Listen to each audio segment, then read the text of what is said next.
السلام علیکم لسنرز، آج میں ریڈ کرنے جا رہی ہوں ناول بلال صاحب، جو کہ تحریر ہے شکیل احمد چوہان کی۔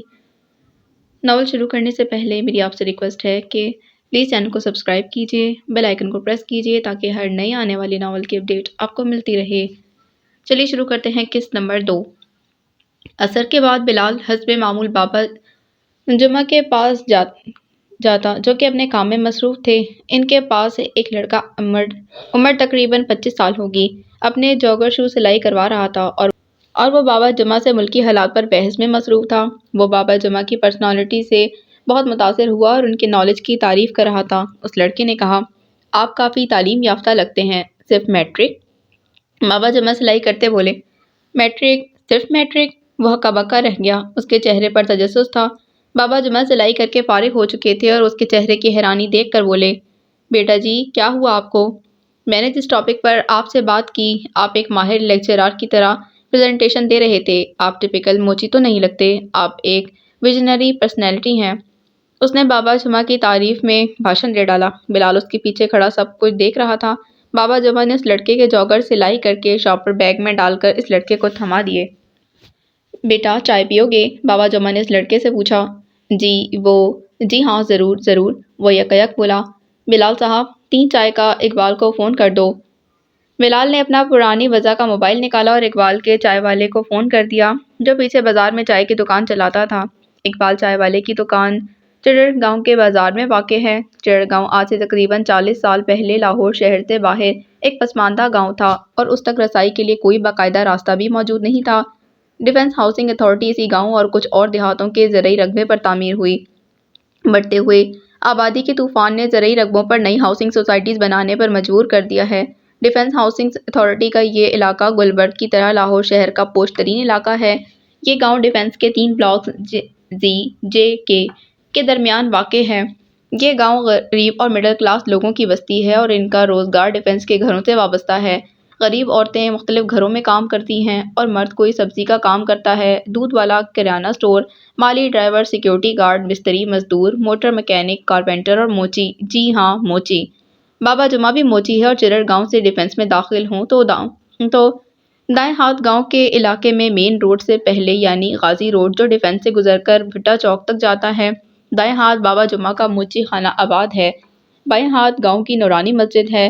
مین روڈ کی دوسری طرف لیسکو آفس سے پہلے بس سٹاپ ہے۔ بابا جمعہ کا موچی خانہ اور بس سٹاپ آمنے سامنے ہے۔ بابا جمعہ کا موچی خانہ بھی بابا جمعہ کی طرح صاف ستھرا ہے۔ بابا جمعہ لکڑی کے ایک چھوٹے تخت پوش پر بیٹھے ہیں جو کہ چھوٹے نالے کے ساتھ جڑا ہوا ہے۔ وہ نالا اوپر سے سیمنٹ کی کلیوں سے ڈھکا ہوا ہے جو بالکل ایک سیمنٹ کے بینچ کی مانند ہے۔ بابا جمعہ کے تخت پوش کے نیچے ایک بلی اکثر بیٹھی رہتی ہے۔ بابا جمعہ کے پیچھے جی بلاک کی کسی کوٹھی کا لان ہے جس کے اندر بے شمار پھولوں کے پودے لگے ہوئے ہیں اور ایک بڑا نیم کا درخت اور ایک شہتوت کا درخت بھی موجود ہیں۔ ان دونوں درختوں کا جھکاؤ گلی کی طرف ہے جہاں بابا جمعہ بیٹھے ہیں، کیونکہ وہ دونوں درخت تقریباً اس دیوار کے ساتھ ہے جو زی بلاک اور گاؤں کو جدا کرتی ہے۔ بابا جمعہ کے دائیں ہاتھ سڑک کی جانب بجلی کا کھمبا ہے جو کہ قدرے آگے کی طرف ہے۔ کھمبے کے ساتھ پانی کا ایک گڑھا پڑا ہوا ہے اور ایک لکڑی کا چھوٹا سا سٹول بھی ہے۔ بابا جمعہ کے اوپر نیم کا درخت اور 7 شہتوت کا درخت سائباں کیے ہوئے ہیں۔ اگر کچھ کمی تھی تو وہ فائبر کی بنی گرین شیٹ نے پوری کر دی جو کہ بریگیڈیئر امان اللہ نے لگوائی تھی۔ دھوپ اور بارش سے بچاؤ کے لیے بریگیڈیئر صاحب بھی بابا جمعہ سے بڑی عقیدت رکھتے ہیں۔ انہوں نے ہی ڈیفنس ہاؤسنگ اتھارٹی پر سے پرمیشن لے کر دی تھی۔ بابا جمعہ کے موچی خانے کی اور ماہانہ فیس بھی وہ خود ادا کرتے ہیں۔ بابا جمعہ سے کوئی ان کی عمر پوچھے تو پاکستان کا ہم عمر بتاتے ہیں۔ سفید لباس میں ملبوس ململ کا کرتا اور پاجامہ پہنتے ہیں جو کہ دودھ کی طرح سفید ہی ہوتا ہے۔ کام کرتے وقت اون کے بنے دستانے یعنی گلوز پہنے رکھتے ہیں۔ 5 وقت نماز باجماعت ادا کرتے ہیں، ظہر، عصر، مغرب سامنے والی مسجد میں اور باقی 2 اپنے گاؤں کی مسجد میں۔ بابا جمعہ کماہاں گاؤں کے رہنے والے ہیں جو کہ ان کے موچی خانہ سے تقریباً 4 کلومیٹر دور ہے۔ صبح فجر کی نماز پڑھ کر ناشتے سے فارغ ہو کر اپنے کام پر پیدل آ جاتے ہیں اور مغرب کی نماز پڑھ کر واپس گھر چلے جاتے ہیں۔ یہ ان کا 30 سال سے معمول ہے۔ اقبال چائے والے کا چھوٹا ببلو چائے لے کر آ گیا۔ بابا جمعہ نے لکڑی کا سٹول آگے کر دیا۔ بلال شوز اتار کر اوپر اپنی بنی جگہ پر بیٹھ گیا جو کہ نالے کے اوپر تھی۔ جو لڑکا پاؤں لٹکا کر نالے کے اوپر بیٹھ گیا۔ بلال کافی عرصہ پہلے ایک کارپیٹ کا ٹکڑا خرید کر لایا تھا جو بیٹھنے کے کام آتا تھا۔ یہ دونوں اسی کارپٹ کے ٹکڑے پر بیٹھے تھے۔ بلال نے چائے کپوں میں ڈالی، وہ تینوں چائے پینے میں مصروف ہو گئے۔ آپ بابا جمعہ خان میواتی ہیں؟ بلال نے ادب سے بابا جمعہ کا تعارف کروایا۔ میرا نام ملک بلال احمد ہے، اور آپ؟ بلال نے سوالیہ نظروں سے اس لڑکے کی طرف دیکھا۔ وہ لڑکا چائے پیتے ہوئے بولا، میرا نام عادل عقیل ہاشمی ہے، اور میں اب تک کنفیوز ہوں۔ کس بات پر؟ بابا جمعہ نے چائے کا گھونٹ لیتے پوچھا۔ یہ کہ آپ کی تعلیم صرف میٹرک ہے، آپ تو زمانے بھر کے علوم کے بارے میں بات کر سکتے ہیں۔ وہ کیسے؟ میں سمجھنا چاہتا ہوں، عادل نے حیرت سے پوچھا۔ اندھوں میں کانا راجا؟ کیا پدی کا شوربہ؟ بابا جمعہ نے پرنم لہجے میں جواب دیا۔ عادل اور بلال بابا جمعہ کی باتیں غور سے سن رہے تھے۔ بابا جمعہ نے بغیر تمہید کے بھرائی ہوئی آواز کے ساتھ کہا، بچے، اب لوگوں کے پاس ڈگریاں تو ہیں، مگر علم اور تعلیم و تربیت کے بغیر یہ ایسے ہی ہے۔ ماشکی کے پاس مشق تو ہو مگر اس کے اندر پانی نہ ہو، جسم تو ہو مگر اس جسم میں روح نہ ہو۔ علم روح کی طرح ہلکا لطیف ہے، علم اور عمل متوازی۔ روح اور جسم، جس طرح روح اور جسم ساتھ ہیں مگر روح نظر نہیں آتی، صرف جسم نظر آتا ہے، اسی طرح علم اور عمل ساتھ ساتھ ہیں۔ بندے کا کمال یہ ہے کہ علم کو چھپائے اور عمل کر کے دکھائے۔ بیٹا، یاد رکھو، عزت ہمیشہ ان کی ہوئی جنہوں نے علم پر عمل کیا، مگر اب ترتیب غلط ہو گئی ہے۔ لوگ صرف کھوکھلے علم سے خالی مشق کی طرح عمل کے بغیر عزت، شہرت، روپیہ کمانا چاہتے ہیں۔ بابا جمعہ نے شائستگی سے مظہور کن انداز میں اپنی بات مکمل کی، مگر عادل کی تفشی نہ ہوئی۔ اس نے ایک اور سوال داغ دیا۔ مگر بابا جی، میرا سوال کچھ اور تھا، میں نے آپ سے سورس آف نالج پوچھا تھا۔ دیکھو بیٹا، آپ میری معلومات کو علم سمجھ رہے ہو، ان دونوں کو الگ کرو تو بات سمجھ آئے گی۔ میری آپ سے جتنی بات ہوئی تھی وہ دنیاوی معلومات تھیں، اس میں علم کی تو بات کوئی بھی نہیں تھی۔ آپ نے معلومات لینی ہے تو اخبار پڑھو، اور اگر آپ علم کے طالب ہو تو قرآن پڑھو ترجمے کے ساتھ، اور غور و فکر کرو۔ جہاں تک میری بات ہے تو میں بے علم، بے عمل، ایک حقیر سا بندہ ہوں۔ بابا جمعہ کچھ دیر بعد دوبارہ بولے، جیسے اپنا احتساب کیا ہو۔ میں نے پچھلے 50 سال سے ہر روز اخبار پورا پڑھا ہے، اور روزانہ 2 گھنٹے قرآن مجید بھی پڑھا ہے ترجمے کے ساتھ، 1 گھنٹہ صبح فجر کے بعد اور 1 گھنٹہ رات میں عشاء کے بعد، خوشی ہو غمی ہو، سردی گرمی، ہر موسم میں۔ یہ بات کر کے بابا جمعہ کافی دیر نظریں جھکائے بیٹھے رہے۔ بلال نے بات دوبارہ شروع کر کے عادل کو مخاطب کیا، کیا کرتے ہو؟ میں پنجاب یونیورسٹی میں انگلش لٹریچر پڑھ رہا ہوں، عادل نے جواب دیا۔ عادل بابا جمعہ کے جواب سے مطمئن ہو گیا تھا۔ اس نے دوبارہ آنے کی اجازت لی اور وہاں سے چلا گیا۔ اسی دن رات عشاء کی نماز سے فارغ ہونے کے بعد بلال حسب معمول نانی کی خدمت میں حاضر ہوا تو کمرے میں پہلے سے کھسر پسر ہو رہی تھی۔ جب اس نے دروازے پر مؤدبانہ دستک دی تو اندر سے نوشی کی آواز آئی، یس کم ان۔ اس نے دروازے کی نوب کو بائیں ہاتھ سے پکڑا اور نہایت آہستگی سے جب دروازہ کھولا تو سامنے صوفے پر نوشی بیٹھی تھی۔ دروازہ کھولتے ہی لمحہ بھر کے لیے دونوں کی نظریں ایک دوسرے سے سیراب ہوئی تھیں۔ توشی سامنے کمبل میں بیٹھی، آج پہلی دفعہ بول کم اور دیکھ زیادہ رہی تھی۔ میں نے ان دونوں کی آنکھوں میں محبت دیکھی ہے، بے شمار محبت، ایک دوسرے کے لیے۔ صبح یہ جملہ دادو نے بولا تھا اور توشی نے اب دیکھ لیا۔ اس نے دل میں سوچا، بعض اوقات انسان آنکھیں رکھتے ہوئے بھی بینائی سے محروم ہوتا ہے۔ بلال نے آ کر سلام کیا اور دیوان پر بیٹھ گیا، جو کہ نوشی کے بائیں ہاتھ تھا، اور توشی دائیں ہاتھ بیڈ پر آلتی پالتی مار کر کمبل میں بیٹھی تھی۔ نوشی کے سامنے دادی موونگ چیئر پر بائیں ہاتھ میں تسبیح لیے جلوہ افروز تھیں۔ نوشی نے چور نگاہوں سے ایک بار پھر بلال کو دیکھا۔ اس کا دیکھنا توشی سے بچ نہیں پایا۔ توشی کے تیکھے نین تفتیش کر رہے تھے۔ جہاں آرا نے بلال سے پوچھا، بلال بیٹا، کھانا کھا لیا؟ جی ہاں، بلال نے آہستہ سے جواب دیا۔ سینڈوچ؟ توشی یکایک بول اٹھی، جو کہ ٹکٹکی لگائے بلال کو دیکھ رہی تھی۔ نہیں، وہ آج باہر کھانا کھایا تھا، اس نے جہاں آرا کی طرف دیکھ کر کہا۔ Girl fish? توشی نے پوچھا۔ جیسے پہلے سے جانتی ہو۔ بلال نے توشی کی طرف دیکھ کر اس بات میں سر ہلا دیا، زبان سے کچھ نہیں کہا۔ ان دونوں فراڈیوں کے ساتھ کھایا ہوگا۔ توشی پھر بولی، جو کہ اپنی طرف سے آج کم بول رہی تھی۔ کون فراڈیے؟ دادی نے بلال کو دیکھ کر تشویش سے پوچھا۔ جی، وہ طارق رامی اور اعجاز ٹھیکیدار، وہ اچھے بندے ہیں، فراڈی نہیں، بلال نے صفائی دی۔ مجھے فوزیہ نے سب بتا دیا ہے کہ تم لوگ ہفتے میں ایک بار باہر کھانا کھاتے ہو اور تمہارا ان کے ساتھ اٹھنا بیٹھنا ہے۔ توشی سرزش کرنے والے انداز میں بولی، جیسے کوئی ماں اپنے 8 سال کے بچے کو ٹریٹ کرتی ہے۔ بیٹا، مکمل انسان تو کوئی بھی نہیں ہوتا، اگر ان دونوں میں کوئی عیب ہے تو بلال کے ساتھ وقت گزار کر ٹھیک ہو جائیں گے۔ جہاں آرا نے ایسے سمجھایا جیسے وہ چند دنوں میں بلال کے معتقد ہو جائیں گے۔ انہیں ان کی خامیوں سے زیادہ بلال کی خوبیوں پر اعتماد تھا۔ نانو مالش کر دوں؟ بلال نے پوچھا۔ نہیں بیٹا، نوشی نے کر دی ہے، جہارا نے جواب دیا۔ بلال نے خوابیدہ نگاہوں سے نوشی کی طرف دیکھا۔ وہ پہلے سے ہی منتظر تھی، اس کی ایک نظر کی جیسے پہلی دفعہ ایک دوسرے کو دیکھ رہے ہوں۔ میری بھی دادو ہیں، نوشی نے جاذبیت سے دیکھتے بلال کو بتایا۔ کل ہیڈ بلو کی چلیں؟ توشی پھر سے بول اٹھی۔ اس نے نینو کی چہمہ گوئیاں روکیں جو کہ آپس میں محو گفتگو تھے۔ کل نہیں، پھر کبھی، کل میں مصروف ہوں، بلال نے جواب دیا۔ تم تو ہر سنڈے مصروف ہوتے ہو، ویسے جاتے کہاں ہو؟ توشی نے تفتیش سے پوچھا۔ اپنی جاسوس فوزیہ سے پوچھ لینا، بلال نے مسکراتے جواب دیا۔ سب ہنس پڑے۔ فرح اپنے بیڈ روم میں بیٹھی گھڑی کی طرف بار بار دیکھ رہی تھی۔ اس کے چہرے پر پریشانی اور غصہ دونوں موجود تھے۔ وہ موبائل پکڑ کر بار بار فون کر رہی تھی۔ فون کی گھنٹی بجی۔ بلال نے فون اسکرین پر فرح بھابھی پڑھا۔ ہیلو، جی بھابھی خیریت ہے؟ بلال نے سوال کیا۔ بلال، جنجوعہ صاحب ابھی تک گھر نہیں آئے اور فون بھی ریسیو نہیں کر رہے، فرح نے پریشانی میں جواب دیا۔ بھابھی آپ فکر نہ کریں، میں پتہ کرتا ہوں، بلال نے تسلی دی۔ فون کٹ کرنے کے بعد کہاں گئے ہوں گے، خود سے کہا اور نمبر ملایا۔ بیل جا رہی تھی مگر رسپانس کوئی نہیں ملا۔ پھر دوسرا نمبر ملایا، دوسری طرف سے آواز آئی۔ جی بلال صاحب، طارق رامے نے پوچھا۔ جنجوعہ صاحب؟ بلال کی بات کرنے سے پہلے ہی طارق رامے نے زور سے کھلکھلا کر ہنسنا شروع کر دیا، پھر ہنستے ہنستے کہنے لگا، جنجوعہ بڑا کمینہ ہے، کروڑ پتی ہے مگر گاڑی نہیں بدلتا، فٹیچر سوزوکی FX رکھی ہے، مجھے بھی ذلیل کروا دیا۔ ٹھیک ہے رامے صاحب، صبح بات ہوگی، بلال نے فون بند کر دیا۔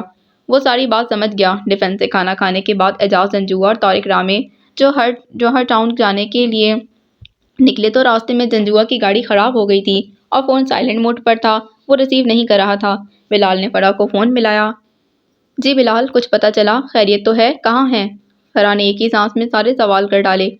جی بھابھی خیریت ہے، جنجوعہ صاحب کی گاڑی خراب ہو گئی ہے، ابھی تھوڑی دیر میں آ جاتے ہیں، بلال نے تسلی دی۔ مگر وہ فون کیوں نہیں اٹینڈ کر رہے؟ وہ غصے سے چیخی۔ وہی پرانی عادت ان کی، بلال نے کال کاٹنے سے پہلے کہا۔ بلال کا فون دوبارہ بول اٹھا۔ جی رامے صاحب، بلال نے کال ریسیو کی۔ جنجوعہ کی آج ہر گئی، اس کی مرمت ہووے ہی ہووے، تم دیکھ لینا، رامے نے ہنستے ہوئے کہا۔ فون کی دوسری طرف خوشی کا ماحول تھا۔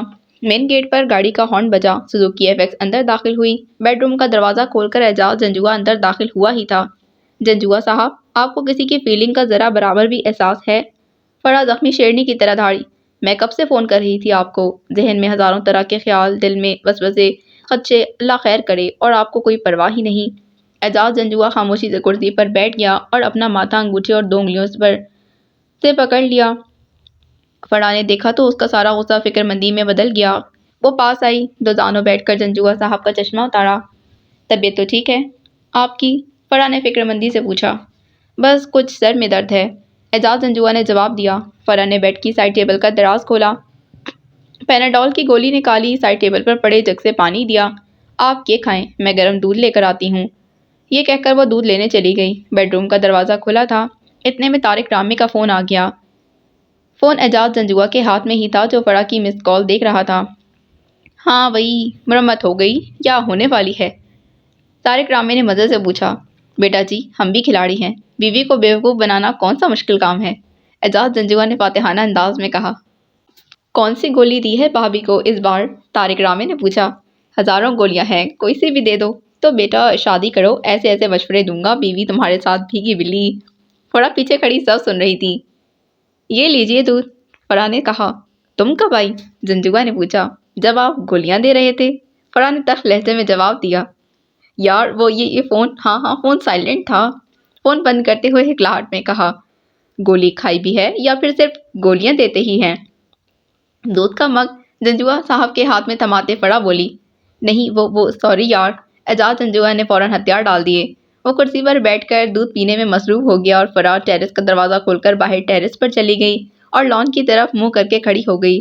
جب اعجاز، جنجوعہ کی نظر اس پر پڑی تو دودھ کا مگ سائڈ ٹیبل پر رکھ کر فرح کے پیچھے گیا اور فرح کے پیچھے کھڑا ہو کر بولا۔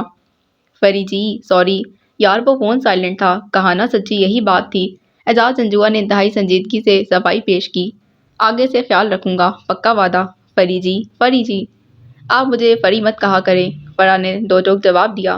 اعجاز، جنجوعہ نے اسے کندھوں سے پکڑ کر اپنی طرف چہرہ کر کے بولا۔ مجھے پتا ہے آپ کی والدہ کہتی ہیں مجھے اجازت کی ضرورت نہیں۔ وہ کیوں؟ شکایتی نظروں سے دیکھتے فرح نے سوال کیا۔ اس لیے کہ محبت کرنے کے لیے اجازت کی ضرورت نہیں ہوتی، اور محبوب کو کوئی بھی نام دے دو وہ محبوب ہی رہتا ہے۔ فرح کے چہرے پر رومانٹک مسکراہٹ ابھری۔ آج آپ بلال کے ساتھ تھے، اسی لیے اتنی رومانٹک باتیں کر رہے ہیں، ورنہ آپ تو سیمنٹ، ریت، سریا، بجری، ماربل اور بس یہی کچھ۔ فرح نے محبت والی کھا جانے والی نظروں سے اعجاز جنجوعہ کو دیکھا۔ چلو اندر، چلو، باہر سردی ہے، اعجاز جنجوعہ نے فرح کو بازو کے ساتھ اندر لاتے کہا۔ وہ من ہی من میں سوچ رہی تھی جب اس نے سونے کی کوشش کی تو نیند آنے کو تیار نہیں تھی۔ ذہن میں دادی کے الفاظ گونج رہے تھے۔ وہ اٹھی، واش روم گئی، اپنا چہرہ آئینے میں غور سے دیکھا۔ کیا میں اپنی بہن سے جلن محسوس کر رہی ہوں؟ اس کے من میں خیال آیا، نہیں، میں ایسی تو نہیں ہوں۔ اس نے خود ہی صفائی دی، تو پھر یہ کیا ہے جو مجھے سونے نہیں دے رہا؟ بلال تو کہتا ہے حسد اور محبت ایک دل میں رہ ہی نہیں سکتے، تو یہ محبت ہے یا حسد کیا ہے؟ اس نے اپنا چہرہ دھویا اور واپس بیڈ روم میں آ گئی۔ رات اپنی آخری سانسیں لے رہی تھی جب اس نے اپنے موبائل پر ٹائم دیکھا۔ 4:30 بج گئے تھے۔ اس نے نوشی کی طرف دیکھا جو نیند کی آغوش میں تھی۔ یہ میری بہن ہے اور میں اس کے منگیتر سے نہیں، ایسا نہیں ہو سکتا۔ وہ کمرے سے نکل گئی، کوریڈور میں آ کر رک گئی، مگر کہاں جاؤں؟ پھر وہ دبے پاؤں چلتی ہوئی بغیر ناک کیے دادی کے کمرے میں تھی۔ دادی جائے نماز پر بیٹھی تھیں۔ وہ دادی سے لپٹ گئی۔ کیا ہوا میرا بچہ؟ دادی نے پریشانی سے پوچھا۔ نیند نہیں آ رہی، زخمی آواز کے ساتھ توشی بولی، اس لیے اندر داخلی ٹوٹ پھوٹ جا رہی تھی۔ دادی نے اسے اٹھایا اور بیڈ پر لے گئی۔ ادھر لیٹ جاؤ، میں بھی آتی ہوں۔ دادی نے اسے لٹایا اور کمرے کی لائٹ جلائی، انٹرکام پر پیغام دیا اور خود توشی کے ساتھ لیٹ گئی۔ اس کے گالوں پر ہاتھ رکھا، پھر اس کا ماتھا چوم لیا اور اس کے بالوں کو سہلانے لگی۔ تھوڑی دیر بعد زینب 2 مگ دودھ لے کر آ گئی۔ زینب جہاں آرا کی خاص ملازمہ تھی، باجی غفورہ کی دور کے رشتہ دار تھی اور بیوہ تھی۔ بیگم صاحبہ، دودھ؟ زینب نے نہایت فرما برداری سے کہا۔ معاف کرنا بیٹی، تمہاری نیند خراب کر دی، جہاں آرا نے کہا۔ نہیں بیگم صاحبہ، کوئی بات نہیں، کچھ اور چاہیے آپ کو؟ زینب نے عرض کی۔ نہیں بیٹی، تم جاؤ، شکریہ۔ زینب جا چکی تھی۔ اٹھو بیٹا، دودھ پی لو، دادی نے کہا۔ نہیں دادو، دل نہیں چاہ رہا، توشی نے بے دلی سے کہا۔ پی لو، وہ بیچاری گرم کر کے لائی ہے، اس کی نیند بھی خراب کی، چلو اٹھو تھوڑا سا پی لو۔ توشی کے دودھ ختم کرنے کے بعد۔ کیوں نیند نہیں آ رہی میری جان کو؟ دادی نے پوچھا۔ دادو، کیا میں خود غرض ہوں؟ توشی نے سوال پر سوال کر دیا۔ نہیں، ایسا تو بالکل بھی نہیں، بلکہ تم تو مدد کرنے والی اور دوسروں کے کام آنے والی ہو، ایسا کیوں سوچا تم نے؟ دادی نے جواب دیا۔ پھر دادی تھوڑی دیر خاموشی کے بعد بولی، تم کل والی بات پر پریشان ہو؟ جی ہاں، مگر نوشی کی مجھے سمجھ نہیں آتی، ماما کے ساتھ بلال کی بہت برائیاں کرتی ہے، مگر کل رات کو بلال کو ایسے دیکھ رہی تھی جیسے… توشی نے صاف گوئی سے ساری بات کہہ دی۔ تمہاری ماں نے اسے بچپن سے نفرت کرنا سکھایا ہے۔ نفرت کی چھاؤں میں برگد کے پیڑ کی چھاؤں کی طرح گھنی ہوتی ہے، جس کے نیچے چھوٹے پودے زندگی کی بازی ہار جاتے ہیں، اسی طرح نفرت کی چھاؤں میں محبت مرتی تو نہیں مگر کمزور ہو جاتی ہے۔ دادو، آپ بھی بلال کی طرح ہی باتیں کرنا شروع ہو گئی ہیں۔ ہاں بیٹا، ٹھیک کہہ رہی ہو، میں نے بلال سے بہت کچھ سیکھا ہے۔ دادو، اگر نوشی بلال سے محبت کرتی ہے تو وہ شادی کے لیے راضی کیوں نہیں ہوتی؟ اس لیے کہ اس کی محبت نفرت کے پنجرے میں قید ہے اور اس کے پنجرے کی چابی تمہاری ماں کے پاس ہے۔ کیا نوشی بلال سے شادی کرے گی؟ توشی نے بھولی صورت بنا کر پوچھا۔ یہ تو آنے والا وقت بتائے گا، تم میرا بچہ سو جاؤ۔ یہ کہنے کے بعد دادی دیر تک اس کے بالوں کو اپنی انگلیوں سے سہلاتی رہی تھی۔ اگلے دن اتوار تھا۔ بلال صبح 9 بجے گھر سے چلا گیا اور اس کا موبائل بھی آف تھا۔ یہ سلسلہ تقریباً پچھلے 10 سال سے جاری تھا۔ وہ ہر سنڈے 9 بجے کے آس پاس گھر سے چلا جاتا اور مغرب کی نماز کے بعد واپس آتا۔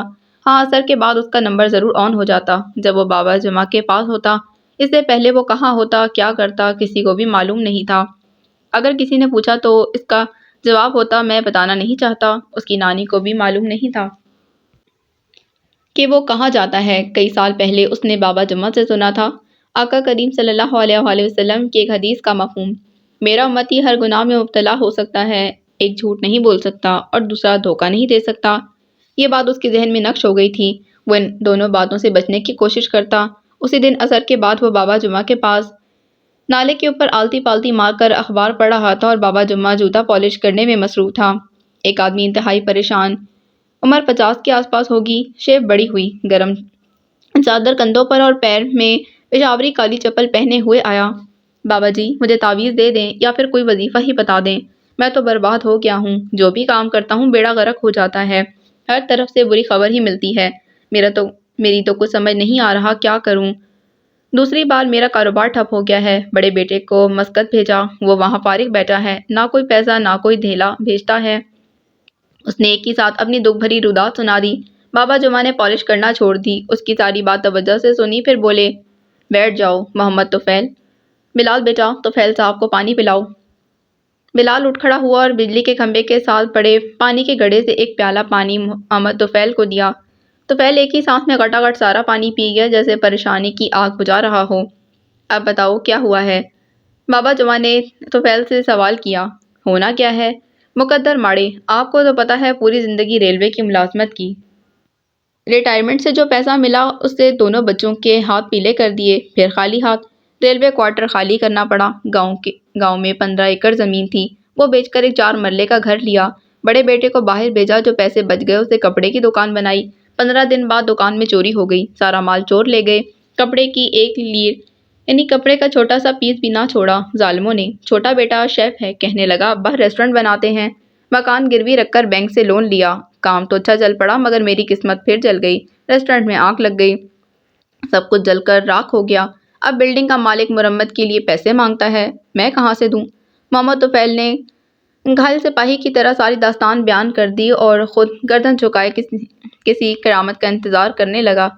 اسے امید تھی کہ بابا جمعہ کوئی پھونک ماریں گے تو سب کچھ ٹھیک ہو جائے گا، مگر حقیقت اس کے برعکس تھی۔ تھوڑی دیر خاموشی کے بعد بابا جمعہ بول پڑے، بلال صاحب، طفیل صاحب کو چائے پلاؤ۔ جی ابھی فون کرتا ہوں، بلال نے عقیدت سے جواب دیا۔ بابا جمعہ محمد طفیل کی طرف سے متوجہ ہوئے اور حلیمی سے بولے، دیکھو بھائی محمد طفیل، سچ بولنا اور سچ سننا دونوں ہی مشکل کام ہے۔ آج ہم دونوں سچ بولیں گے اور سچ سنیں گے۔ کچھ غلطیاں تو تم سے بھی سرزد ہوئی ہیں۔ وہ کیا جی؟ محمد طفیل نے حیرت سے پوچھا۔ گاؤں کی زمین کس کی تھی؟ ابا جی بہشتی کی۔ کتنے بہن بھائی ہو تم سب؟ بابا جمعہ نے پھر پوچھا۔ میں ہوں اور 3 چھوٹی بہنیں ہیں، محمد طفیل نے بتایا۔ کیا زمین بیچ کر بہنوں کا حصہ دیا؟ بابا جمعہ نے سیدھا سوال کیا۔ کیسا حصہ جی؟ بابا جی آپ بھی کمال کرتے ہیں، اب بھی ان کا حصہ باقی ہے۔ میں نے ابا جی کے مرنے کے بعد ان کو پالا، ان کی شادیاں کی، ان کی ہر خوشی غمی میں پہنچتا ہوں، اب آپ اب بھی حصے کی بات کرتے ہیں؟ محمد طفیل نے بے رخی سے جواب دیا۔ بابا جمعہ مسکرائے جیسے انہوں نے محمد طفیل کی تلخی اور بے رخی دیکھی ہی نہ ہو۔ میٹرک میں پڑھتا تھا جب ابا جی فوت ہو گئے تھے، محنت مزدوری کر کے خود پڑھا، بہنوں کو بھی پڑھایا، ایک باپ کی طرح فرض نبھایا ہے میں نے، بڑا بھائی ہونے کا حق ادا کر دیا میں نے، مگر ان کا حق تو نہیں دیا۔ محمد طفیل یہ تمہارا فرض تھا اور فرض کا اجر صرف اللہ تبارک تعالیٰ دے سکتا ہے۔ فرض تو تم نے احسن طریقے سے ادا کر دیا، مگر وراثت میں جو حق اللہ تعالیٰ نے بہنوں کا رکھا ہے وہ ادا نہیں کیا، جو تم پر اپنی بہنوں کا قرض ہے۔ اور دوسرا گناہ جو تم کر بیٹھے وہ یہ کہ سود پر قرض لے لیا۔ میرا ماننا ہے اللہ تبارک تعالیٰ نے قرآن مجید میں سب سے سخت الفاظ سود کے متعلق ارشاد فرمائے ہیں۔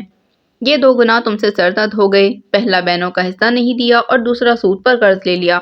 بابا جمعہ کے جملے سننے کے بعد محمد طفیل بھڑک اٹھا، چائے کا کپ سائڈ پر رکھ کر غصے سے بولا، یہ جو اس ملک کے سیاست دان ہیں، آج تک کسی کا بھی حق ادا کیا انہوں نے؟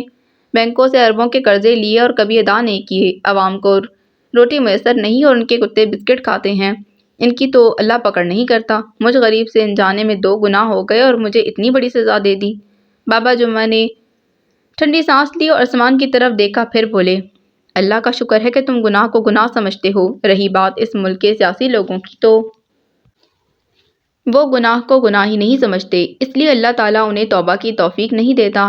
تم سچے دل سے توبہ کرو اور سب سے پہلے سود کے پیسے واپس کرو، بہنوں کے حق ادا کرنے کی نیت کرو، محنت کرو، خرچے کم اور کام زیادہ کرو، پھر دیکھو کیسے برکت نازل ہوتی ہے۔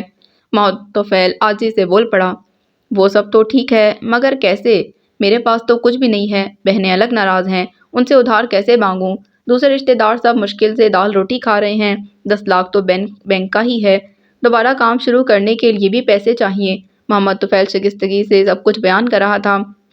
بلال ساری گفتگو کے دوران خاموش رہا۔ بابا جمعہ سے کچھ کہنے کی اجازت چاہی، بابا جمعہ نے اجازت دی۔ بلال بابا جمعہ کی طرف آنکھوں کی زبان سے دیکھ رہا تھا۔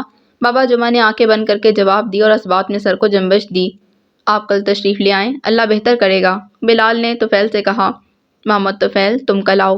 بابا جمعہ نے حکم صادر کیا۔ بابا جمعہ قیام پاکستان کے تقریباً 2 ماہ بعد والٹن کے مہاجر کیمپ میں پیدا ہوئے، جب ان کا خاندان ضلع گاؤں تحصیل فیروز پور چھڑکا سے ہجرت کر کے لاہور آیا تھا۔ بابا جمعہ کا پورا نام جمعہ خان میواتی رکھا گیا۔ جمعے کے دن ان کی پیدائش ہوئی، اسی مناسبت سے ان کا نام جمعہ رکھ دیا گیا۔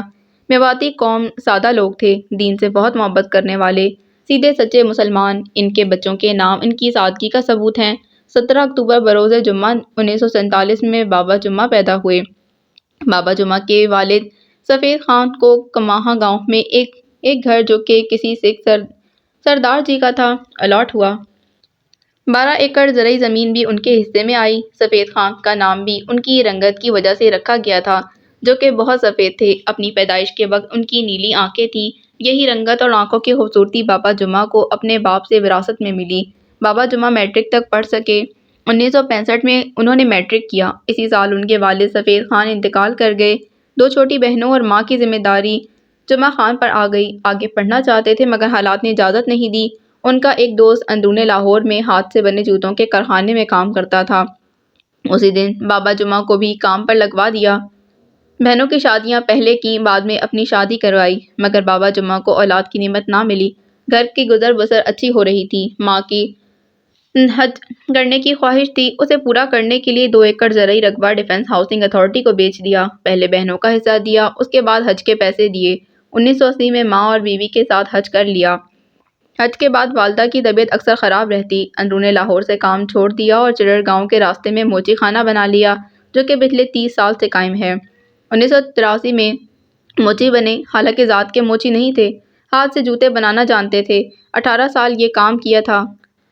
1986 میں والدہ اس جہان فانی سے کوچ کر گئیں، کبھی شکوہ شکایت زبان پر نہ لائے۔ سال پہلے 2012 میں بیوی نے بھی ساتھ چھوڑ دیا اور اب 2013 میں یہ ہے بابا جمعہ کی کہانی۔ صفائی نصف ایمان ہے، کہتے بھی ہیں اور عمل بھی کرتے ہیں۔ ہمیشہ سفید لباس زیب تن فرماتے، سفید کرتا اور پاجامہ، اپنے ہاتھ سے بنی چمڑے کی جوتی پہنتے، عطر لگاتے، آنکھوں میں سرما لگاتے، جب بھی وضو کرتے مسواک ضرور کرتے، سر پر سفید ٹوپی رکھتے، 67 سال کی عمر میں بھی بالکل فٹ تھے۔ بلال نے ایک دن پوچھا، آپ کے پاس کپڑوں کے کتنے جوڑے ہیں؟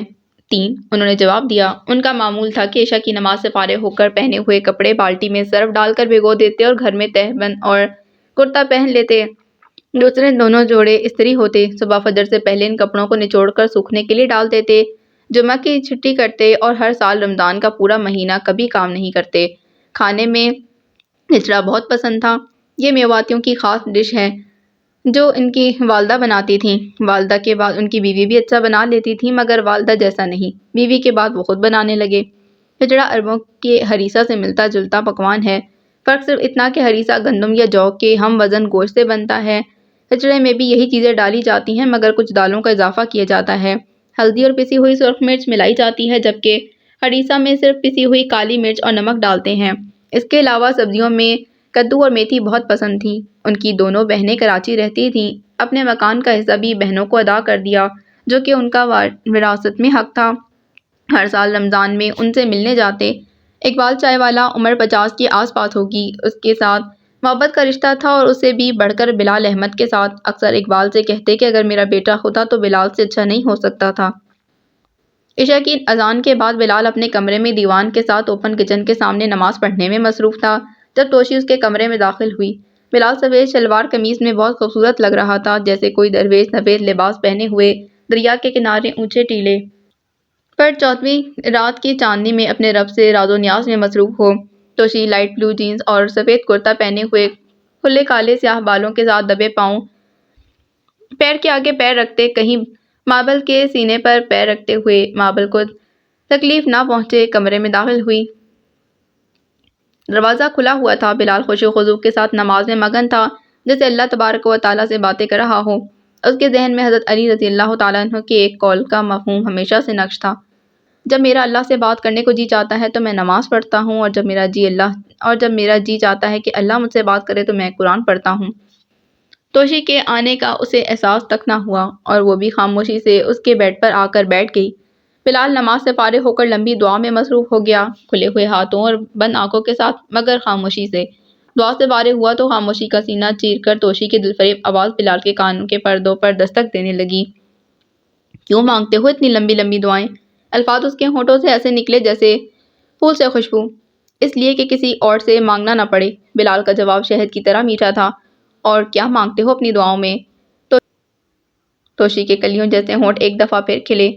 آقا صلی اللہ علیہ وسلم کی امت کا اتحاد، اس ملک کی سلامتی اور خوشحالی، اور اس گھر کی بھی۔ بس؟ اس کا بس پاتال سے بھی گہرا تھا۔ توشی نے تفتیشی نگاہوں سے پوچھا۔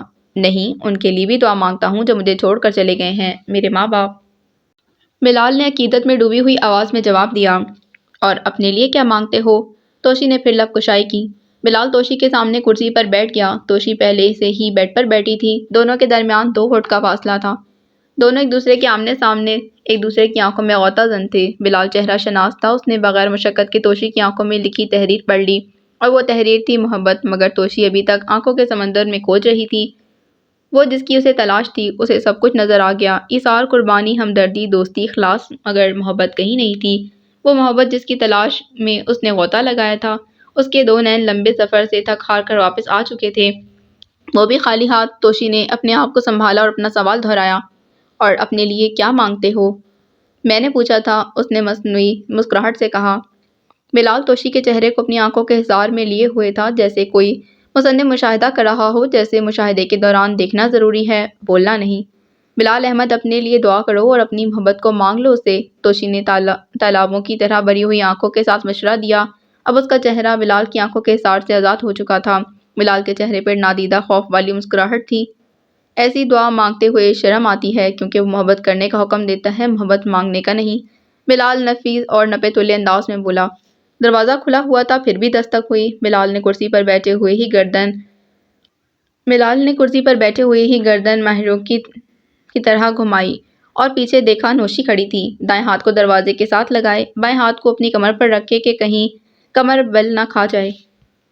دونوں پہنوں کا فگر کٹ کا کمال کا ہے، رنگت دودھ کی طرح سفید، چلتی تو ایسے جیسے افریقہ کے جنگل میں 2 ہرنیاں جا رہی ہوں۔ یہ 2 ہرنیاں اب تک محفوظ ہیں، اس لیے کہ ان کی رفتار بہت تیز ہے۔ نوشی تو توشی کی طرح سیم لباس پہنے ہوئی تھی، وہی لائٹ بلو جینز پر سفید کرتا، بال کھلے ہوئے۔ دونوں بہنیں ہمیشہ ایک جیسا لباس پہنتیں، موبائل ایک جیسے، لیپ ٹاپ، ٹیبلٹ، گاڑی وہ ایک ہی استعمال کرتیں، ایک بیڈ پر سوتیں، کھانا ساتھ کھاتیں۔ دونوں میں بہت مشابہت تھی۔ حلیے میں صرف ایک فرق تھا، نوشی کے لمبے بال مگر گولڈن کلر کے، اس کے برعکس سیاہ کالے بال توشی کے تھے۔ دونوں کی عادتیں بھی مختلف تھیں۔ نوشی سخت طبیعت اور منہ پھٹ تھی، جبکہ توشی نرم طبیعت اور دید لحاظ کرنے والی۔ اس فرق کی وجہ سے ان کے والدین تھے۔ نوشی اپنی ماں کے قریب تھی اور توشی اپنے باپ کے قریب تھی۔ لو، تمہاری محبت آ گئی، توشی نے تیکھے انداز میں بتایا۔ بلال گردن موڑے دیکھ رہا تھا، اسی انداز میں بولا۔ آ جائیں، اندر آ جائیں۔ اس کی آنکھوں میں چمک تھی، نوشی کے لیے وہ چمک جس کی تلاش میں توشی کے 2 نین تھک کر ہلکان ہو گئے تھے۔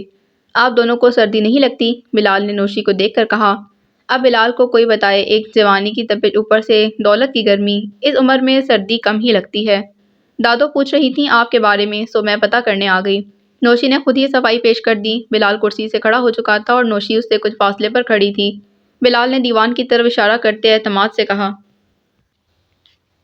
آپ بیٹھیں۔ نوشی دیوان پر اپنی ٹانگ کے اوپر ٹانگ رکھ کر بیٹھ گئی، جیسے شہزادی دوسری سلطنت میں جا کر اپنے ناز و انداز دکھاتی ہے، اور وہ اپنی موٹی موٹی براؤن آنکھوں سے کمرے کا جائزہ لے رہی تھی۔ وہ کافی سالوں بعد بلال کے روم میں آئی تھی۔ Fantastic, so nice, different. نوشی نے گردن ہلاتے ہوئے چہرہ ارد گرد گھماتے انگلش میں 3 الفاظ بولے۔ اس کا ایکسنٹ کمال کا تھا۔ سارے دن آپ نظر نہیں آئے؟ اس نے آنکھوں کے براؤن ڈیلے گھما کر پوچھا۔ نوشی پچھلے چند دنوں سے بلال کی طرف متوجہ ہوئی تھی۔ اسے نہیں معلوم تھا کہ وہ پچھلے 10 سال سے ہر سنڈے نظر نہیں آتا۔ توشی جو کہ کافی شانت بیٹھی تھی، مکئی کے دانے کی طرح کھلکھلا کر ہنس پڑی اور دل میں سوچا، میری بہن نے جھک ماری ہے، اور ایک نظر بلال کی طرف دیکھا۔ پھر دل میں کہنے لگی، یہ جھلا اس سے محبت کرتا ہے جسے اس کی 10 سال پرانی روٹین کا ہی پتہ نہیں۔ توشی کو بلال کی کہی ہوئی ایک بات یاد آ گئی، محبت کرنے والے تو محبوب کی سانسوں کا بھی حساب رکھتے ہیں۔ تھوڑی دیر بعد وہ تینوں جہاں آرا کے کمرے میں تھے۔ بلال نے زیتون کی تیل والی شیشے کی بوتل پکڑی تو پتہ چلا نوشی نے پہلے ہی دادی کے پیروں اور ٹانگوں کی مالش کر دی ہے۔ کل کی طرح آج وہ بلال کے آنے سے پہلے یہ سعادت حاصل کر چکی تھی۔ جہاں آرا آج بہت خوش تھی، کیونکہ نوشی پچھلے کچھ دنوں سے بلال میں کافی انٹرسٹ لے رہی تھی، جو کہ توشی کو عجیب لگ رہا تھا۔ شاید برا بھی۔ ساری خاموشی تو توشی کی آواز نے توڑا۔ دادو جی، یہ محبت کا اظہار کیسے کرتے ہیں؟ توشی نے سیدھا سوال کیا، بلال کی طرف دیکھ کر۔ توشی کا سوال سن کر سب ہکا بکا رہ گئے۔ دادو نے اختصار سے جواب دیا، بیٹا میں کیا جواب دوں؟ میں تو صرف پرائمری پاس ان پڑھ ہوں، تم سب پڑھے لکھے ہو۔ ہاں، بلال ضرور بتا سکتا ہے۔ دادی بے شک پرائمری پاس دیہاتی خاتون تھی، مگر زمانہ شناس اور جوہر کی آنکھیں رکھتی تھی۔ انہیں معلوم تھا یہ سوال کیوں ہوا ہے اور جواب کس سے مانگا گیا ہے، اسی لیے جہاں آرا نے بلال سے پوچھا، بلال بیٹا بتاؤ محبت کا اظہار کیسے کرتے ہیں؟ محبت خود ہی اظہار ہے۔ خاموش محبت بھی مقرر کو مات دے دیتی ہے۔ محبت ماننے کا نام ہے، کسی کو ماننے یا کسی کی ماننے، اور ماننے والا منزل پا لیتا ہے۔ بلال نے اطمینان اور سکون سے کسی دانشور کی طرح جواب دیا۔ اب باری نوشی کی تھی۔ وہ شرارتی لہجے میں کھنکتی آواز میں بول اٹھی، محبت اور عشق میں کیا فرق ہے؟ کیوں، خیریت تو ہے؟ بلال نے شرماتے ہوئے پوچھا۔ نوشی کے چہرے پر کھلتی مسکراہٹ تھی اور براؤن آنکھوں میں کالا کاجل غضب ڈھا رہا تھا۔ توشی چونکہ تو مجسمہ بنی دیکھ رہی تھی۔ بلال بیٹا جواب دو۔ جہاں آرا نے تفاخر سے ایک بوڑھی ملکہ کی طرح حکم صادر کیا۔ محبت میں آسانی ہے اور عشق میں کاوش۔ محبت مسلسل عمل کا نام ہے، جبکہ آج کل کا عشق وقتی بخار ہے۔ محبت کم یا زیادہ نہیں ہوتی، بس محبت ہوتی ہے۔ اس دور کا عشق کم یا زیادہ ہوتا رہتا ہے۔ آج آپ کسی کے لیے جان دینے کو تیار ہوتے ہیں اور 2 سال بعد اس کی جان لینے کو۔ ماں اپنے بچوں سے محبت کرتی ہے، عشق نہیں۔ ماں کی محبت 6 سال کے چھوٹے بیٹے سے بھی اتنی ہی ہوتی ہے جتنی کہ 63 سال کے بڈھے بیٹے سے، نہ کم نہ زیادہ۔ آپ نے کبھی محبت یا عشق کیا ہے؟ نوشی نے چھپاک سے پوچھا۔ توشی نے یہ سن کر دل میں سوچا، میری بہن بہت چلی ہے۔ اس نے پھر بونگی مار دی۔ ہاں، محبت کی ہے۔ اصل عشق بڑے لوگوں کا کام ہے، جیسے انبیاء کرام، صحابہ کرام، اولیاء اللہ۔ میرے جیسے چھوٹے لوگوں کے بس کی بات نہیں وہ عشق کرنا۔ اصل عشق میں جان ہتھیلی پر رکھنا پڑتی ہے۔ بلال نے سیدھا اور صاف جواب دیا۔ نوشی اور توشی دونوں کی آنکھوں میں چمک تھی اور جہاں آرا کا چہرہ کہکشاں کی طرح چمک اٹھا تھا۔ توشی نے ایویں موضوع بدل دیا، تم نے کافی دنوں سے کوئی شعر نہیں سنایا، کیوں دادو؟ بلال توشی کے چہرے پر لکھی ہوئی ساری تحریریں پڑھ چکا تھا اور شعر کی فرمائش بھی خوب سمجھتا تھا۔ پھر بھی اس نے گلدار صاحب کے چند اشعار سنا دیے۔ ہاتھ چھوڑیں بھی تو رشتے نہیں چھوڑا کرتے، وقت کی شاخ سے لمحے نہیں توڑا کرتے، لگ کے ساحل سے جو بہتا ہے اسے بہنے دو، ایسے دریا کا کبھی رخ نہیں موڑا کرتے، شاید جینے کا ملا کرتا ہے تھوڑا تھوڑا، جانے والوں کے لیے دل نہیں توڑا کرتے۔ یہ صرف اشعار نہیں تھے، توشی کو پیغام تھا، زندگی کا سبق تھا۔ دونوں بہنیں اپنے کمرے میں ڈبل بیڈ پر لیٹی ہوئی تھیں۔ کمرے میں روشنی قدرے کم تھی۔ ان کے اوپر اسپین کا بنا ہوا پنک کلر کا پھول دار ڈبل پلائی کمبل ماں کے سینے کی طرح حرارت پہنچا رہا تھا۔ پھر بھی ان دونوں کی آنکھوں میں ضدی بچوں کی طرح نیند کے آثار دور دور تک نہیں تھے۔ دونوں بہنوں کی آنکھیں کمرے کی رنگین سیلنگ کو دیکھ رہی تھیں۔ نظریں تو سیلنگ پر تھیں، لیکن دماغ کے عربی گھوڑے سوچ کی ریتیلے زمیں پر صحرا کی ریت اڑا رہے تھے۔ یہ گھوڑے منزل کی تلاش میں ادھر سے ادھر بھاگ رہے تھے۔ اچانک یک لخت موبائل چیخ مارتا تھا۔ ایک سٹوپڈ بھولا بھٹکا میسج موبائل کی نیند خراب کر دیتا۔ اب یہ گھوڑے عرب کے صحراؤں سے ایک لمحے میں ڈیفنس کے 2 کنال کے گھر کے بیڈ روم میں واپس۔ بلال کس سے محبت کرتا ہے؟ نوشی نے خود سے بغیر کسی کو دیکھے ہوئے سوال کیا۔ مجھ سے تو نہیں کرتا، توشی فی الفور بول اٹھی۔ پھر کون ہے وہ؟ نوشی اسی انداز میں پھر مخاطب ہوئی۔ ڈفر تم ہی ہو، تم ہو، صرف تم ہو۔ توشی نے حتمی فیصلہ سنایا۔ اب وہ بیڈ پر بیٹھ چکی تھی اور اس نے سائڈ ٹیبل پر پڑا ہوا لیمپ آن کر دیا۔ میں کیسے ہو سکتی ہوں؟ نوشی حیرت میں مبتلا تھی۔ مگر وہ میرے ٹائپ کا نہیں۔ 2 دن اس سے ہنس کر بات کیا کر لی اس نے سوچا، ابھی کیسے میرے بارے میں؟ بلال کی سوچ تم سے شروع ہو کر تم پر ہی ختم ہو جاتی ہے نسیم جمال، مت بھولو۔ تم بچپن سے ہی اس کی منگیتر ہو۔ توشی نے ترش لہجے میں 2 ٹوک یاد دہانی کروائی اپنی بہن کو۔ مگر میں اس سے شادی نہیں کر سکتی۔ ایک معمولی اسکول ٹیچر، میرے کلاس اور ہے۔ میں کوئی بیوروکریٹ، کوئی بزنس مین دیکھوں گی۔ بلال سے شادی؟ نو، نیور، کبھی نہیں۔ پاپا نے تمہارا رشتہ طے کیا تھا اور تم پھپھو کی پسند ہو۔ توشی نے نہ بھولنے والی بات دوبارہ پہاڑ کی طرح یاد کروا دی۔ مگر مجھے ہی کیوں پسند کیا تھا پھپھو نے، تمہیں کیوں نہیں؟ نوشی نے غصے سے جواب دیا۔ دونوں بہنوں کی چپکلیں شروع ہو چکی تھی۔ توشی طنزیہ لہجے میں پھر بولی، میں بھی یہی کہتی ہوں، پھپھو نے مجھے کیوں پسند نہیں کیا، تمہیں کیوں؟ کاش پھپھو مجھے پسند کرتی، کاش۔ توشی کے دل کی بات ایک بار پھر ہونٹوں پر آ گئی۔ Are you made? توشی نے شانے اچکاتے کہا۔ مجھے پاگل تم لگ رہی ہو، توشی نے افسردگی سے جواب دیا۔ کس چیز کا تمہیں غرور ہے؟ میری سمجھ سے باہر ہے، توشی دوبارہ بول اٹھی۔ کہاں میں اور کہاں وہ، میری اور اس کی کلاس میں بہت فرق ہے، نوشی نے ابرو چڑھا کر جواب دیا۔ کس کلاس کی بات کر رہی ہو؟ سارے ڈیفینس کی لڑکیاں اس پر مرتی ہیں، میں بھی ان میں شامل ہوں۔ وہ تم سے زیادہ خوبصورت، تم سے زیادہ پڑھا لکھا اور تمہارے لیے حیرت کی بات ہوگی، ہم سب سے زیادہ اس کا بینک بیلنس ہے، اگر یقین نہ آئے تو ماما سے پوچھ لینا۔ کلاس کی بات کرتی ہو؟ نوشی بت بنی توشی کا چہرہ دیکھ رہی تھی جو کہ غصے سے اٹھ کر باہر ٹیرس پر جا چکی تھی۔ توشی کو باہر سرد ہواؤں کا سامنا تھا، نومبر کی سرد رات اپنے جوبن پر تھی۔ توشی کی نگاہیں اپنے ٹیرس پہ سفر کرتی بلال کے کمرے پر مرکوز تھیں جس کی لائٹ آف تھی اور اس کا دل بھی شکوا تھا۔ اے کاتب تقدیر، اسے میرے نصیب میں کیوں نہیں لکھا؟ اگلے دن بلال اپنے آفس میں داخل ہوا، فوزیہ جیسے اسی کے انتظار میں بیٹھی تھی۔ اس دن سردی بہت زیادہ تھی۔ فوزیہ نے سلام کیا، بلال نے اسے دیکھے بغیر جواب دیا اور اپنی سیٹ پر بیٹھ گیا۔ فوزیہ بلال کے آفس میں کام کرنے والی غریب گھرانے کی لڑکی جس کا باپ اور چچا ایک بم بلاسٹ میں تقریباً 14 سال پہلے جاں بحق ہو گئے تھے، اس کا چچا اس کا خالو بھی تھا۔ دونوں بہنیں ایک ساتھ ہی بیاہی تھیں اور ایک ساتھ بیوہ ہوئیں۔ فوزیہ اس وقت کوئی 6 سال کی ہوگی اور لیاقت 7 سال کا ہوگا۔ لیاقت علی اس کا منگیتر جو شارجہ میں کرکٹ اسٹیڈیم روڈ پر جی این پی کے پاس مائکرو سپر مارکیٹ میں کسائی کا کام کرتا تھا۔ فوزیہ کا دادا جوہر ٹاؤن کے علاقے نواں پن گاؤں کا رہنے والا تھا۔ اب یہ گاؤں جوہر ٹاؤن کے ایچ بلاک کے ساتھ واقع ہے۔ ڈیفینس کے تحت جوہر ٹاؤن بھی مختلف گاؤں کی زرعی رقبوں پر قائم ہوا، پھر وہی ستم ظریفی 3200 ایکڑ زرعی رقبہ رہائشی منصوبہ میں تبدیل ہو گیا۔ جوہر ٹاؤن چھوٹے بڑے کئی دیہاتوں کے رقبے پر قائم ہوا جن میں 4 بہت اہم ہیں: بٹر، شمسانی، شادی وال اور نواں پنڈ۔ فوزیہ نواں پنڈ کی دوشیزہ تھی۔ ڈیفینس کی طرح جوہر ٹاؤن میں بھی آپ کو ماڈرن زندگی اور دیہاتی زندگی کے رنگ دیکھنے کو مل سکتے ہیں۔ شوکت خانم کینسر ہسپتال، لاہور کا ایکسپو سینٹر جوہر ٹاؤن میں ہی واقع ہے، جہاں کبھی میٹھے پانی کے کنویں ہوتے تھے، اب ان کی جگہ سیویج کے گٹروں نے لے لی ہے۔ کچے راستوں کی جگہ پکی سڑکیں بن گئی ہیں۔ جس جگہ کئی نیریں اپنے رانجھوں کے لیے سر پر لسی کی چاٹی رکھے ہوئے، ہاتھ میں روٹی کی چنگیر پکڑے، کچی پکی راہوں پگ ڈنڈیوں پر ناگن کی طرح بلکھاتی لہراتی اپنے رانجھوں کو شاہ ولا پہنچاتی تھیں، وقت کے خزانوں میں وہ لمحے محفوظ ہیں مگر ہم دیکھ نہیں سکتے۔ جگہ وہی، مقام وہی، مگر لوگ نئے۔ اب بھی وہی کچھ ہے مگر انداز مختلف، طریقہ الگ۔ مٹیار کی جگہ اب ماڈل آ گئی ہے، کچی پگڈنڈی کی جگہ ریمپ۔ پہلے مٹیار کی ٹور پر گبرو مرتے تھے، اب ماڈل کی کیٹ واک پر جوان جان دیتے ہیں۔ مسی روٹی کی جگہ پنیر نے لے لی ہے، لسی کی جگہ سافٹ ڈرنک، دودھ کی جگہ شراب، محبت کی جگہ مطلب، سادگی کی جگہ فیشن۔ اسی علاقے میں بلال کا اسکول ہے۔ ایکسپو سینٹر کے گیٹ نمبر 2 سے نہر کی طرف جائیں تو جوہر ٹاؤن کے ایچ بلاک میں بلال کا اسکول واقع ہے۔ سر، گرین ٹی منگواؤں آپ کے لیے؟ فوزیہ نے پوچھا۔ نہیں سر، چائے یا کافی؟ نہیں چاہیے، کچھ نہیں چاہیے، بلال نے نرم شگفتہ لہجے میں جواب دیا اور اپنے کام میں مصروف رہا۔ فوزیہ کی طرف آنکھ اٹھا کر بھی نہیں دیکھا۔ فوزیہ بلال کے ٹیبل کے سامنے کھڑی ہو گئی۔ سر، آج سردی بہت ہے قسم سے، فوزیہ معصوم بچے کی طرح بولی۔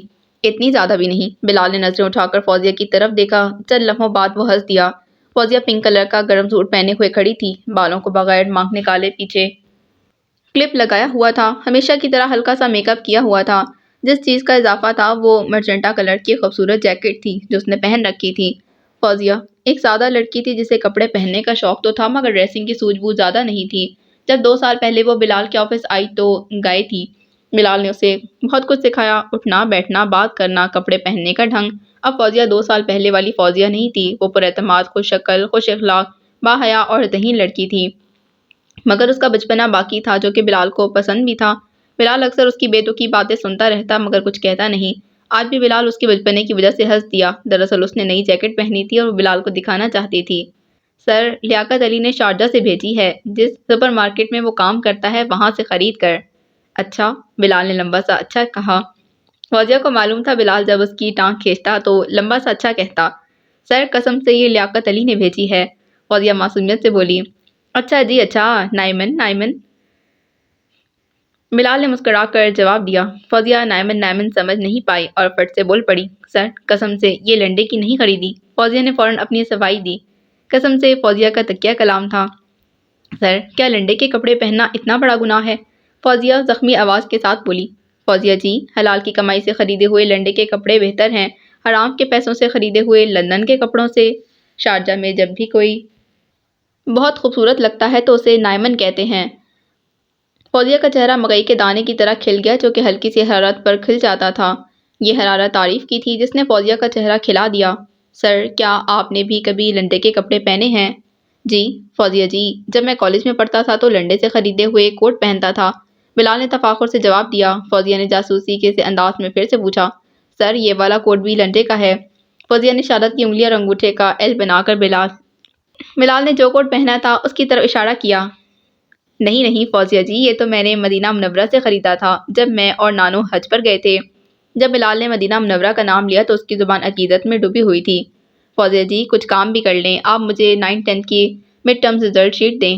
جی سر، ابھی لائی۔ سر، برنٹ نکال دوں یا فائل دے دوں؟ فائل دو۔ فوزیہ نے فائل بلال کے سامنے رکھتے ہوئے پھر سے لب کشائی کی۔ سر، ہفتے والے دن آپ کو رامے اسٹیٹ پر دیکھا تھا۔ ہاں، میں رینٹ دینے گیا تھا۔ بلال فائل دیکھتے ہوئے بولا، سر مجھے سمجھ نہیں آتی کہ آپ کی طارق رامے جیسے بندے سے اور اعجاز ٹھیکیدار سے کیسے دوستی ہے؟ فوزیہ جی، دوستی تو نہیں ہے، ہاں اچھی ہائے ہیلو ضرور ہے۔ آپ ایسے کرو، آپ بیٹھ جاؤ، آج ہم صرف باتیں کریں گے، بلال نے بات لگائی۔ جی سر ٹھیک ہے۔ فوزیہ خوشی سے بیٹھ گئی۔ بلال کا طنز اسے سمجھ نہیں آیا تھا۔ سر، اعجاز ٹھیکیدار تو کچھ ٹھیک ہے مگر طارق رامے تو ایک نمبر کا فراڈیا ہے۔ فوزیہ جی، آپ سے کیا فراڈ کیا اس نے؟ فوزیہ سوچتے ہوئے بولی، کچھ نہیں سر، کئی سال پہلے ہمارا کرایہ دار تھا، دینا جہلم کا رہنے والا، کرایہ بھی وقت پر دے دیتا تھا۔ سر، ایک دفعہ امی کے رکشے سے ٹکر ہو گئی تو امی کو ہسپتال بھی لے کر گیا۔ سر، ڈاکٹر نے کہا خون چاہیے تو ایک بوتل اپنا خون بھی دیا۔ فوزیہ جی، فراڈیے خون نکالتے ہیں، خون دیتے نہیں۔ فوزیہ، دیکھو مکمل انسان تو کوئی بھی نہیں ہوتا، کچھ خامیاں تو سب میں ہوتی ہیں۔ سر، وہ تو میری سہیلی کی بڑی بہن لبنہ ہے نا، وہ اسے فراڈیے کہتی ہے اس لیے میں بھی کہہ لیتی ہوں۔ فوزیہ جی، جھوٹا ہونے کے لیے یہی کافی ہے کہ ہر سنی سنائی بات پر یقین کر لیں۔ اب ہم کچھ کام کر لیں تو اچھا ہے، آپ 9th-10th کی کلاس انچارج کو بلائیں۔ بلال نے نہایت سنجیدگی سے فوزیہ کو دیکھ کر جواب دیا۔ فوزیہ سمجھ گئی بلال مزید باتیں سننے کے موڈ میں نہیں ہے۔